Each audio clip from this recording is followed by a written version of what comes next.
le puse en aquel tiempo yo le puse al tema como inicio Romanos, la carta magna de Pablo. En este caso, vamos a hablar de lo mismo, pero específicamente de un solo capítulo. Pero vamos a hablar de la fe. Y el Nuevo Testamento está lleno de pasajes de fe. Inmensidad de pasajes en los cuales ustedes se pueden recrear y traer a su mente y al corazón algún pasaje de ellos. Por ejemplo, 2 Corintios 5:7 dice que andamos por fe y no por vista. Santiago 2:17 dice que la fe que no está acompañada de acción está muerta. Mateo 13:20, 22 dice que habla acerca de la parábola del sembrador, que dice que cuando la fe no tiene raíz, no perdura. ¿Por qué? Porque cayó en lugar pedregoso. Y Mateo 17:20 dice que cuando los discípulos no pudieron echar fuera un demonio, Jesús les dijo que no pudieron expulsarlo. ¿Por qué? Por su falta de fe. Bueno, unos años atrás alguien me dijo, oye Fernando, ¿y si toda tu vida estuvieras buscando a Dios, pero en la dirección equivocada? ¿Y si te dijeran a ti como a mí alguna vez que tu fe, por muy sincera que sea, no basta si está mal dirigida? Porque hay gente que nos ve como un Santo Tomás. ¿Quién recuerda el dicho de Santo Tomás? A ver. ¿Quién se sabe el dicho de Santo Tomás? Sin miedo, venga. Hasta no ver, no creer. Eso dijo Santo Tomás. Mire, acompáñenme por favor. Vamos a ver en Juan 20, los versos del 24 al 25. Miren lo que dijo Tomás antes de que él creyera, antes de que activara su fe.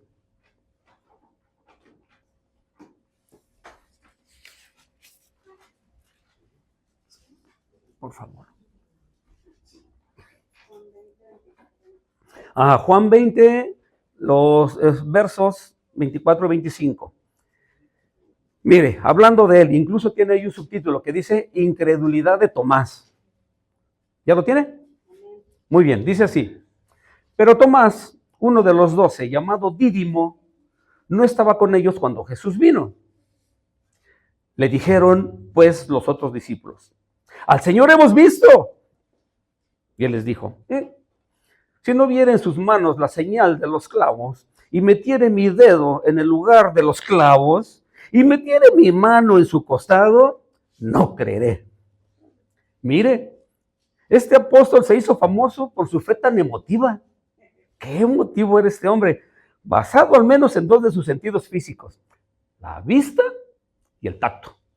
Esa era su fe, ahí estaba fundamentada. Si sus sentidos lo convencían, Tomás creería.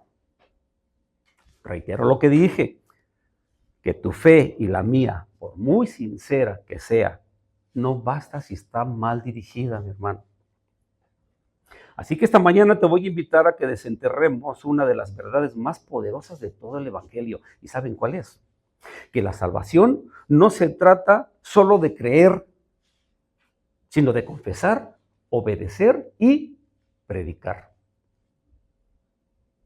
Este capítulo que les voy a leer nos confrontará y nos revelará el verdadero camino de la justicia y que podría cambiar la forma en que entendemos la fe, la salvación y nuestro propósito como creyentes.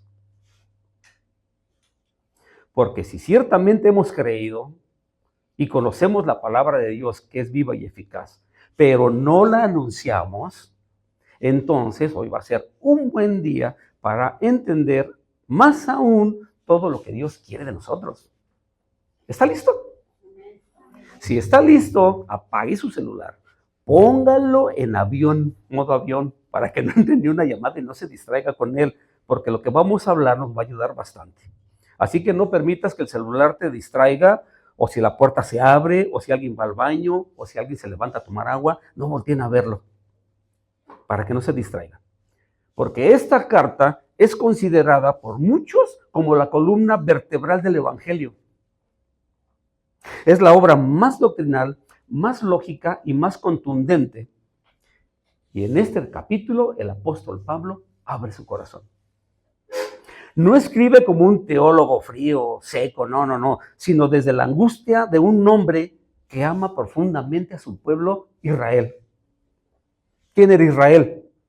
Era el pueblo escogido por Dios que había recibido la promesa, las profecías, el pacto, la ley y la revelación de Dios. Ese era el pueblo de Israel. En pocas palabras lo tenían todo y sin embargo, dice la Biblia que estaban perdidos. El apóstol lo sabía y por eso comienza este capítulo diciendo que su mayor deseo y su oración constante es por la salvación de su pueblo Israel. Él no está acusando a los suyos, está suplicando por ellos, está llorando por ellos. Y uno diría, cuando lees y conoces, dice, bueno, pero ¿cuál era el problema? Porque no era la falta de religiosidad. Los israelitas eran religiosos a más no poder. No era falta de esfuerzo. El problema era mucho más profundo. Dice la palabra, sí tenían celo tremendo por Dios, pero sin entendimiento. Y ese mismo error, esa misma ceguera espiritual, sigue estando viva hasta el día de hoy, mis hermanos. Hasta el día de hoy. Brenda lo dijo claramente. Los jóvenes se están pervirtiendo su corazón, su entendimiento, se creen lagartijas, chivos, etcétera, etcétera. ¿Por qué? Porque no hay esa palabra en el corazón de ellos. Nadie les ha predicado. Pero ahorita voy a llegar para allá. Hombres y mujeres sinceros, llenos de fervor, pero alejados de la verdad del evangelio. Gente que va a la iglesia cada 8 días, pero que aún no ha entendido el verdadero evangelio de la justicia de Dios. Es por esto que este capítulo que vamos a escudriñar no es un capítulo más, es un mapa hacia la salvación. Es una guía clara, contundente y radical sobre lo que realmente significa creer. Fe, que es de lo que les quiero hablar. Este capítulo expone lo que la salvación. Este capítulo expone que la salvación no viene por cumplir la ley, ni por nuestras obras, ni por nuestras buenas emociones. Viene por el creer con el corazón y confesar con la boca. Eso es fe. Pero no una fe pasiva, es una fe que habla, que se declara, que se anuncia y que transforma. El apóstol escribió inspirado en el Espíritu Santo y es evidente que no solo era para su tiempo, mi hermano, es para el tiempo de nosotros. De verdad. Así que tú y yo hoy vamos a ser confrontados. ¿Estás dispuesto a ser confrontado esta mañana? Amén, amén. Vamos, yo también voy a ser confrontado con esto. Vamos a ser confrontados con lo que significa realmente ser salvos y cómo se ve una vida que ha creído de verdad. No solo tendremos claridad sobre este capítulo, sino que tendremos una decisión que tomar, porque una vez que entendamos la palabra escrita, o sea, la Biblia que tiene usted en sus manos, ya no será posible vivir igual. Ahora sí, abramos juntos el texto sagrado. Romanos capítulo 10, el verso 1. Romanos capítulo 10, el verso 1. Mire, en lo que lo va abriendo, el apóstol Pablo inicia escribiendo este capítulo con una confesión dolorosa, una súplica escrita con tinta, pero empapada en lágrimas. Mire cómo lo decía él. De hecho, Pablo no empieza con argumentos doctrinales, ni con acusaciones. Comienza con su corazón desnudo delante de Dios. Y dice así, si gustan ponerle un separador a su Biblia ahí, porque vamos a estar viendo y regresando, para que no lo pierdan y lo puedan tenerlo a la mano. Dice así, hermanos, ciertamente el anhelo de mi corazón y mi oración a Dios por Israel, ¿para qué es? Para salvación. Le voy a explicar por detalle, al fin que nada más es un solo capítulo. Pablo no escribe desde el enojo, si se dan cuenta, ni desde la arrogancia espiritual, escribe desde el dolor. Él ama a su pueblo. Es claro que ama a Israel y lo que más desea, más que su propia comodidad, más que su éxito ministerial, por decirlo de esta manera, esperaba que su nación fuese salva. Y esto nace del quebranto. Nace de ver a otros caminar hacia el abismo mientras creen que están caminando hacia la luz. Pásese a Romanos, el verso 2 y 3.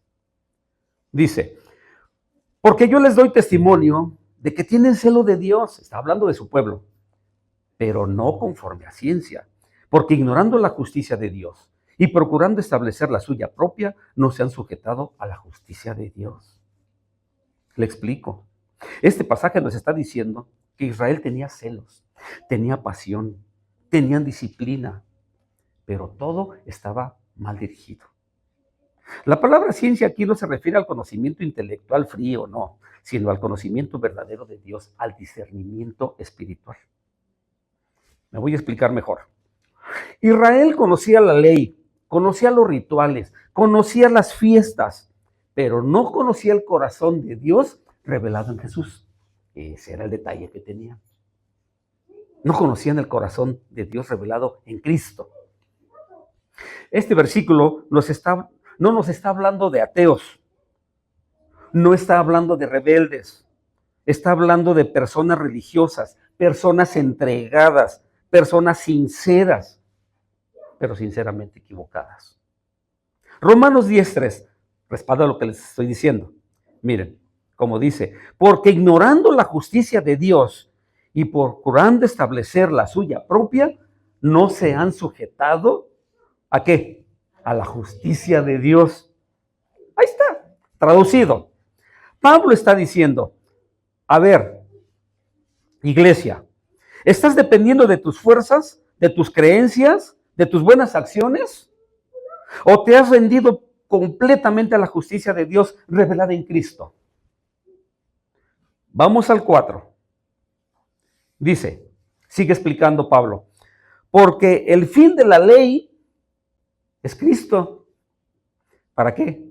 Para justicia a todo aquel que cree. O sea que Cristo no es un añadido a la ley, no es una mejora del sistema antiguo. Él es el cumplimiento, el fin, la meta y la consumación de toda la ley. Eso es lo que está diciendo Pablo aquí. Entonces, este mensaje, aunque está escrito para Israel, resuena hoy para muchos cristianos de la actualidad. Te voy a dar un ejemplo.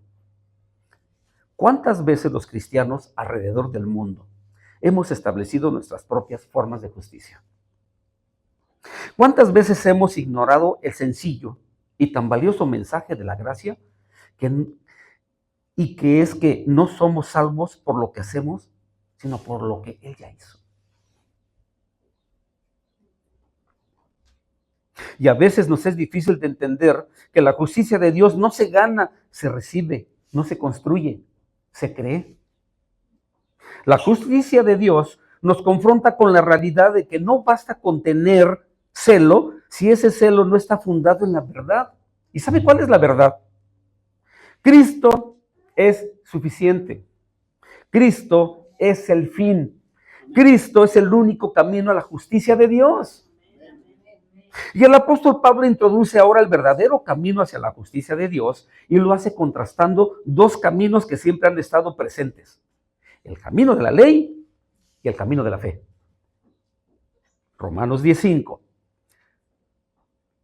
Porque el fin de la ley es Cristo. ¿Para quién? Para la justicia, para justicia a todo aquel que cree. Aquí Pablo está citando Levítico 18, mis hermanos, y dice que bajo la ley la justicia era condicional. O sea que si haces, vives, porque eso es lo que dice la ley. O sea que la obediencia debería de ser perfecta, constante y sin fallas. Esa era la ley. Dice Levítico 18, el verso 5, dice, mire, dice, por tanto, guardaréis mis estatutos y mis ordenanzas, los cuales haciendo el hombre, vivirá en ellos.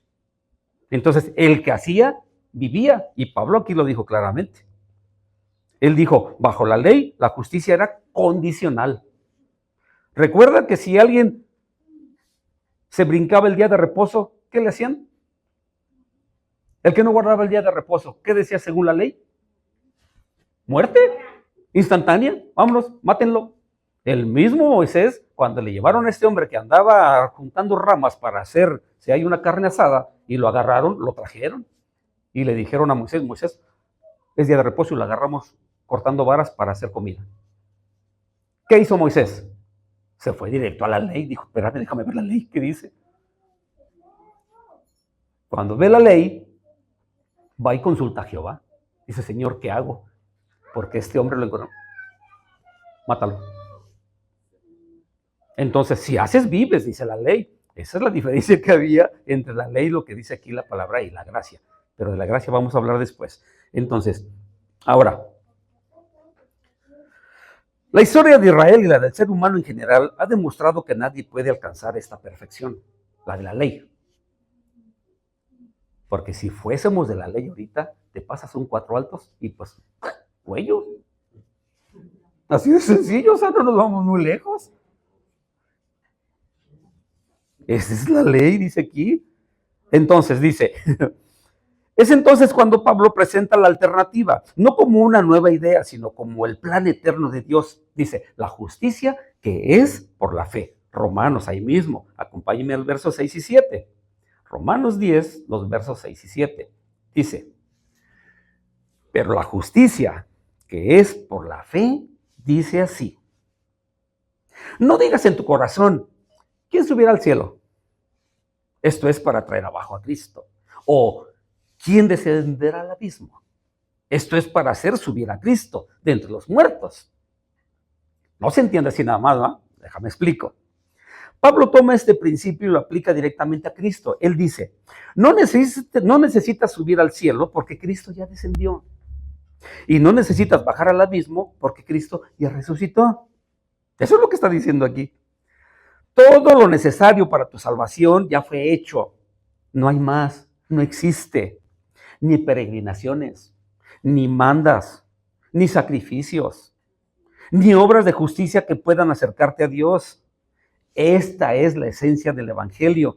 No es el esfuerzo humano alcanzando lo divino, sino lo divino descendiendo para rescatar al ser humano. O sea que no es una religión que sube, sino una gracia que bajó. Eso es lo que está diciendo aquí. Entonces Pablo declara con claridad el corazón del mensaje y escribe uno de los versículos más poderosos, memorables y predicados de toda la Biblia. Romanos 10, versos 8 y 9. Mire lo que dice. Mas, ¿qué dice? Cerca de ti está la palabra, en tu boca y en tu corazón. Esta es la palabra de fe que predicamos. Que si confesares con tu boca, wow, me emociono, que Jesús es el Señor y creyeres en tu corazón que Dios le levantó de los muertos, serás salvo. Este es el punto culminante. Aquí está la promesa. Aquí está la verdad que transforma destinos eternos. Este pasaje nos está hablando de una palabra, no nos está hablando de una palabra mística o secreta. Está hablando del mensaje del Evangelio. La buena noticia de que Jesús es el Señor y que Dios le levantó de los muertos. Y este mensaje no requiere rituales complicados, requiere una respuesta interna y externa. La fe no es solo un pensamiento, no es solo una emoción, es algo que involucra el corazón y la boca. Dice, la salvación no se compra, no se gana, se cree y se confiesa. Se lo repito, la salvación no se compra, no se gana, se cree y se confiesa. Pero no se trata de una repetición vacía o de una oración emocional en un momento de presión. Esta confesión es un acto de rendición, es decir públicamente, Jesús es mi Señor, Él gobierna mi vida, Él es mi Rey, Él es mi Salvador, y es creer en lo más profundo del alma que Él resucitó, que venció la muerte, que está vivo y que reina. Aquí Pablo une dos realidades, el corazón y la boca. Lo que creemos, lo confesamos, y lo que confesamos nos compromete. No puedes decir que crees en Jesús y vivir como si Él no existiera. No puedes guardar silencio si tu corazón está realmente convencido.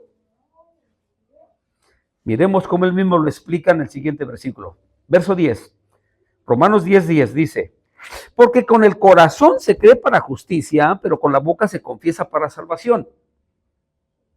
Te lo explico.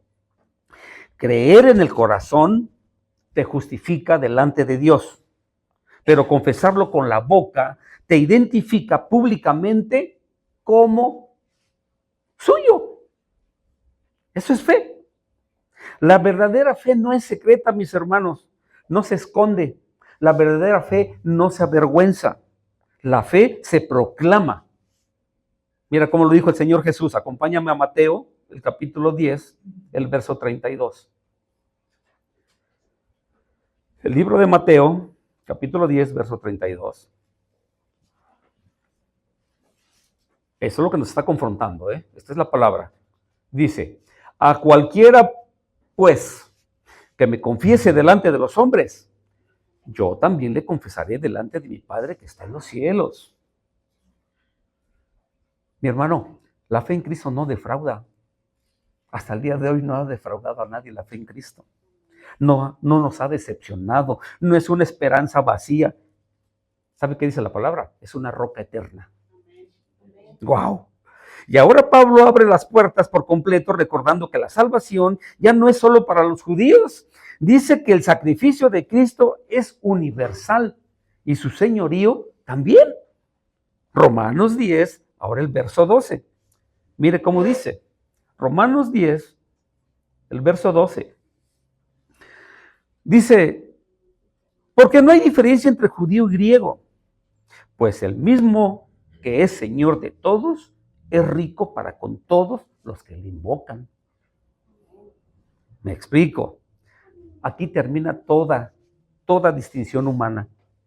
Toda barrera religiosa, étnica o social se derrumba ante la cruz de Cristo, quien es el Señor de todos, dice aquí, y su riqueza, su gracia y su perdón están disponibles para todos los que le invoquen. Todos. Italiano, coreano, japonés, canadiense, de donde sea, dice, aquel que invoque el nombre del Señor Jesucristo será salvo, dice. Romanos 10:13, así lo dice. Porque todo aquel que invocar el nombre del Señor será salvo. ¿Ahí lo tienen? ¿10:13? Ok, fíjese. Porque todo aquel que invoca el nombre del Señor será salvo. O sea, no dice algunos. No dice el que lo merezca. No dice el que cumpla con ciertas condiciones. Dice todo aquel, cualquiera, donde sea, en cualquier momento, solo necesitan invocar su nombre con fe. Ahora el apóstol plantea una pregunta que corta como espada, una que obliga a mirar más allá de nosotros mismos. ¿Por qué? Fíjense, si la salvación está disponible para todos, entonces ¿por qué no todos son salvos? Es una pregunta cuestionable. Si la salvación está disponible para todos, entonces ¿por qué no todos son salvos? ¿Qué sucede? Bueno, aquí comienza la cadena de preguntas más directas y confrontativas de este capítulo. Pablo no quiere que nadie se quede pasivo. ¿Sí me escuchó? Pablo no quiere que nadie se quede pasivo, nadie. Después de recibir la revelación de Cristo, mejor dicho, no basta con entender el Evangelio. Lo dijo el pastor. Es necesario anunciarlo. ¿De qué nos sirve mucha inteligencia, verdad, pastor?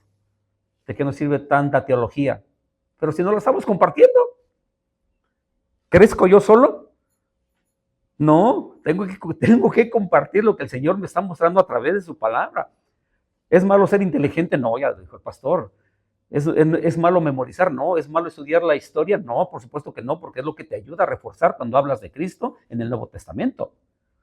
Tú puedes hablar en el Nuevo Testamento de Cristo, pero si tienes un respaldo de dónde viene, pues te quedas prácticamente nulo cuando estás compartiendo la palabra. Tienes que conocer la historia para poder hablar de algo actual. Es algo que uno batalla constantemente hasta con la familia, porque la familia siempre te dice eso. ¿Y dónde dice? Ay, lo platicaron. No, en Deuteronomio. Cuando ustedes agarran y van al pasaje aquel, cuando Jesús es tentado, ¿se acuerdan que Jesús fue tentado? Pero tuvo que ayunar por 40 días. Y fue llevado en el desierto. El primero que se sabe, la Biblia de arriba abajo, es el enemigo. Y él citó el Antiguo Testamento, él no citó el Nuevo Testamento. Que mucha gente dice, no, eso ya es antiguo, eso ya es historia. No, señor, porque cuando le dijo, a ver, convierte esto en pan, porque en la palabra dice. O sea, él se la sabía todo el Deuteronomio, el diablo. Y dijo Jesús, escrito está. Te contesto con la misma respuesta, con Deuteronomio. Imagínense que el Señor Jesús no se supiese el Antiguo Testamento, no supiera el Nuevo. Pues no había, no existía. No había. Lo único que había era la palabra hablada.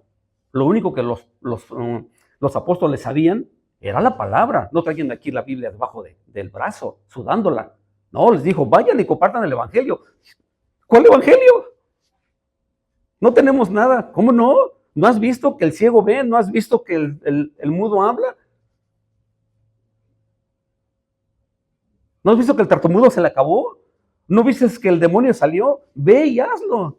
Ese era el evangelio que se tenía que compartir. Pero cuando Jesús confronta al enemigo, le dijo, escrito está, vete a Deuteronomio y dice, no tentarás al Señor tu Dios. Y ahí también dice que no puedo adorar a nadie más que a Él. ¿No le dijo? Mira, todos los reinos del mundo, las alcanzas a saber hasta allá. Todos te los voy a dar si postrado me adorares. Entonces es importante que la palabra la conozcamos, mi hermano. Y que haya fe en nuestro corazón para cuando la compartamos, pero que nos edifique, como dijo el pastor. Muy bien, entonces, aquí comienza la cadena de preguntas más directas y confrontativas de este capítulo. Pablo no quiere que nadie se quede pasivo. Después de recibir la revelación de Cristo, mejor dicho, dice, no basta con entenderla, sino que anunciarla, les dije, ¿va? Bien, Romanos 10, versos 14 y 15. Dice, a ver, todos nosotros aquí conocemos la palabra, ¿cierto o no? Aarón, ¿conoces la palabra? Por supuesto que la conoces. Héctor, ¿conoces la palabra? La conocemos todos. Dice aquí, ¿cómo pues invocarán a aquel en el cual no han creído? ¿Y cómo creerán en aquel de quien no han oído? ¿Y cómo oirán sin saber quién les predique? ¿Y cómo predicarán si no fueren enviados? Como está escrito, cuán hermosos son los pies de los que anuncian la paz, de los que anuncian las buenas nuevas. Ay, ahí te va, explicadito, mira. Cada una de estas preguntas forma un eslabón en la cadena de salvación. No lo vayas a quitar de ahí, hija. Esta es la lógica divina del Evangelio. Para que alguien invoque el nombre del Señor Jesús, debe creer en Él. Número 1, contrástala con la primera. ¿Cómo pues invocarán a aquel en el cual no han creído? Para que alguien invoque el nombre del Señor, debe creer en Él. ¿Y cómo creerán en aquel de quien no han oído? Para que alguien crea, debe oír. ¿Y cómo oirán sin saber quién les predique? Para que alguien oiga, alguien debe predicar. ¿Y cómo predicarán si no fueren enviados? Y para que alguien predique, debe ser enviado. Ahí está la lógica divina del Evangelio. Es un diseño divinamente, es un proceso divinamente diseñado. No comienza, que comienza no con el cielo gritando desde las nubes, sino con hombres y mujeres, como tú y como yo, dispuestos a abrir la boca y hablar de Cristo. Ahora, de acuerdo al texto bíblico, esto no es una sugerencia, mi hermano, yo no lo veo como una sugerencia, es una responsabilidad tuya y mía. Híjole. Es un mandato, no es una orden, no. Aquí está claro, es una responsabilidad porque nosotros conocemos el Evangelio. Es el corazón de la misión cristiana. Porque si nosotros hemos creído, entonces nosotros somos los enviados. Nosotros somos la voz, nosotros somos el instrumento que Dios quiere usar para que otros crean y sean salvos. Amén. Es por eso que Pablo lo resume con una hermosa cita de Isaías. Romanos 10, verso 15 dice, cuán hermosos son los pies de los que anuncian la paz, de los que anuncian las buenas nuevas. Cosa tremenda. Cuán hermosos son los pies de los que anuncian la paz, de los que anuncian buenas nuevas. ¿Cuáles son esos hermosos pies? A ver. Pues estos. A ver, mueva sus pies. Cuán hermosos son los pies de los que anuncian la paz, de los que anuncian buenas nuevas. ¡Wow! Romanos 10:17. Así que la fe es por el oír y el oír la palabra de Dios. Entonces, no se trata de una fe en abstracto, no es una emoción y un deseo positivo, no, es una respuesta al oír la palabra, y no cualquier palabra, es la palabra de Dios. ¡Wow! Por eso predicar la palabra de Dios no es opcional, es vital. Ahora, aquí surge una verdad incómoda. No todos los que la oyen creen. No todos los que escuchan el mensaje responden con fe. Algunos se resisten, otros se endurecen, otros simplemente nos ignoran y hasta se burlan de nosotros de frente y espaldas. Dígame si no. Pero, Primera de Pedro 2:9 dice que nosotros somos el pueblo de Dios. Dice, mas nosotros somos linaje escogido, real sacerdocio, nación santa, pueblo adquirido por Dios. ¿Para qué? Para que anunciemos las virtudes de aquel que nos llamó de las tinieblas a su luz admirable. Mi hermano, ¿qué más queremos? Pueblo escogido. Y nosotros, puertas del cielo. ¿En qué parte estamos? Viene la confrontación, mi hermano. Somos los que hemos oído, pero no hemos respondido. Hemos creído y aún no predicamos. Es para todos, me incluyo. Hemos recibido gracia, pero no la compartimos. ¿Y entonces?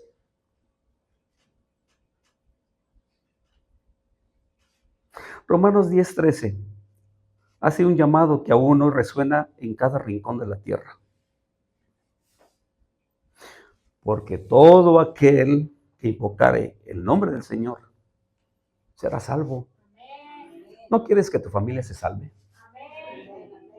Tu hermano, tu tío, tu cuñado, tu abuelito, tu abuelita, tu compadre, tu comadre, que en el mundo tuviste comadre y compadre. ¿No quisieras que todos ellos se salvaran? Pues entonces alguien tiene que predicarlo. Alguien tiene que decirlo. Alguien como tú y como yo. Como dije al principio, hoy yo fui confrontado. Solo resta hacer lo que nos corresponde. ¿Quién me dice que nos corresponde? Ir por todo el mundo y predicar el evangelio a toda criatura. Ir por todo el mundo. Ve con tu vecino. Ve al de tu lado. Ve con tu primo. Ese es todo el mundo. Ve con tu vecina. Ve con tu amigo. A tu compañero de trabajo que ha tenido la oportunidad de conocerte. Ahí entra con la palabra. Compártele. Eso es lo que nos toca hacer nosotros. Que si confesaren con su boca y su corazón que Dios levantó a Jesús de los muertos, serán salvos. Porque tenemos las virtudes de tener un corazón y una boca para testificar y hablar. Y donde quiera que nos paremos, decir, sí, Jesús es mi Salvador, Jesús es mi Señor, Jesús es mi todo. Sin temor a burlas y sin temor a que alguien nos diga algo. Porque el que calla otorga. Y el día que esa persona venga aquí y diga, yo ya la conozco.